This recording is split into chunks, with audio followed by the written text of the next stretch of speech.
Hi guys, welcome to the channel. In today's video, I'm going to show you how you can follow someone on Threads. So before getting into this video, must subscribe to our YouTube channel and click on the bell icon. So the first step you simply need to do is to open Thread application.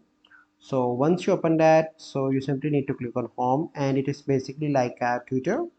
And if you want to someone on the home page, you simply need to click on this plus icon, and immediately it will give you an option to follow person on home page. So this is the first method, and now I'm going to show you the second method. You simply need to click on this search icon, and if you want you can search any person, and it will also showing you some persons to follow. And if you want to follow any person, you simply need to click on the follow button. So this is the process by which you can easily follow someone on Threads. So I hope you find this video helpful. If you find this video helpful, must like this video, subscribe to our YouTube channel for future videos. We'll see you in the next video. Thank you, have a good day.